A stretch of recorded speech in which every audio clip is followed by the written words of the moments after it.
1 year అవుతుంది sir. So ఈ 1 ఇయర్‌లో రేవంత్ రెడ్డి ప్రభుత్వం పాలన ఎట్లా ఉందంటారు సార్? అధికారంకి వచ్చిన వాళ్ళు సంబరాలు చేసుకుంటున్నారు.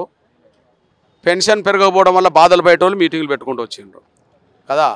అధికారంకి వచ్చారు కాబట్టి నమ్మించి మోసం చేసి ఓట్లేయించుకొని మోసం చేసి అధికారంకి వచ్చిన వాళ్ళం సంబరాలు చేసుకుంటారు.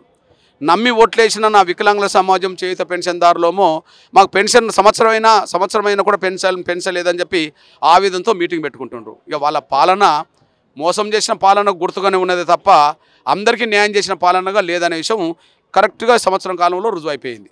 సో ఇప్పుడు మీ డిమాండ్స్ ఏంటి సార్? సో దీని తర్వాత ఈ కార్యాచరణ ఎట్లా ఉండబోతుంది?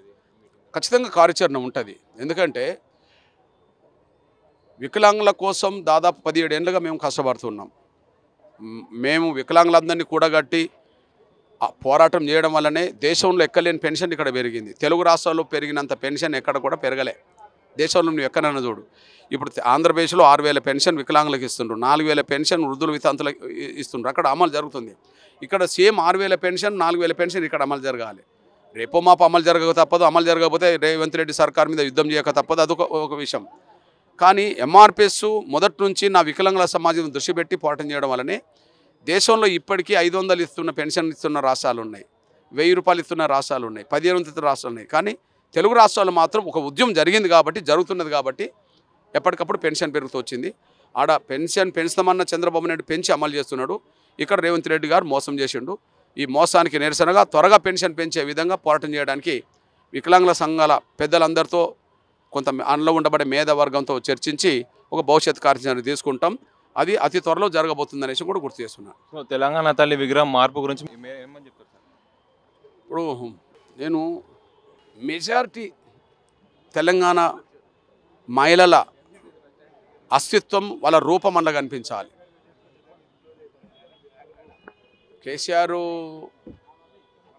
పాలనలో తెలంగాణ తల్లి రూపకల్పన కిరీటాలు పెట్టుకున్న మహిళలు, బంగారు గొలుసులు, బంగారు వడ్డాలు పెట్టుకున్న మహిళలు రూపానికి కనిపించింది. అది సాధారణ మహిళలకు సంబంధించిన అస్తిత్వాన్ని నిలబెట్టే విధంగా కాదు. పాపం దొరల పాలనలో ఆ రూపం వచ్చింది, పటేళ్ల పాలనలో ఈ రూపం వచ్చింది. కానీ సాధారణ సగటు మహిళ రూపం మాత్రం రాలేదని మేము గుర్తు చేస్తున్నాం. సో ఫోన్ ట్యాపింగ్ ఇష్యూలో డైలీ ఒక్కొక్కరు పేరు వస్తుంది సార్, దానిపైన మీ కమెంట్స్ ఏంటి? నేనంటే ఫోన్ ట్యాపింగ్కు చట్టవిరుద్ధంగా ఎవరు పాల్పడ్డా వాళ్ళు శిక్షార్హులే. ఏ సమయంలో ఎవరు పాల్పడ్డారు అనే విషయం తేలితే వాళ్ళు శిక్షార్హులు అవుతారు. ఫోన్ ట్యాపింగ్ పాల్పడ్డ సమయంలో కర్ణాటకలో సంతోష్ హెగ్డే గారి గవర్నమెంటే కూలిపోయింది. అంటే ముఖ్యమంత్రుల కూలిపోయింది. అమెరికాలో కూడా ఫోన్ ట్యాపింగ్ జరిగినప్పుడు అమెరికాలో కూడా ప్రభుత్వాలు కూలిపోయిన రోజులు ఉన్నాయి. ఫోన్ ట్యాపింగ్ పాల్పడడం అనేది చాలా అత్యంత హీనమైన ఘోరమైన నేరం. ఎందుకంటే ప్రతి వ్యక్తికి వ్యక్తిగతమైన విషయాలు, కుటుంబాలు ఇవన్నీ ఉంటాయి కదా. వాళ్ళ మీద నిఘా పెట్టడం అంటే అర్థం ఏంటి చెప్పండి?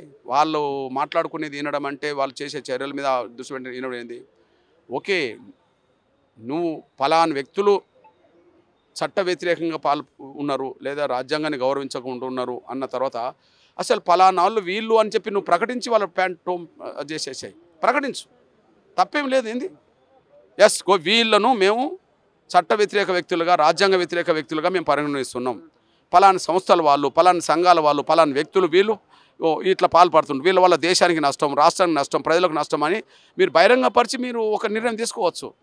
కానీ ఎవరి మీద పడితే వాళ్ళ మీద మీ రాజకీయ ఆధిపత్యాన్ని నిలబెట్టుకోవడం కోసం ప్రశ్నించే వాళ్ళ మీద, నిలదీసే వాళ్ళ మీద, ప్రజల కోసం పనిచేసే వాళ్ళ మీద ఫోన్ ట్యాపింగ్ పాల్పడడం అనేది అత్యంత ఘోరం అవుతుంది. చట్టరీత్యా నేరం కదా.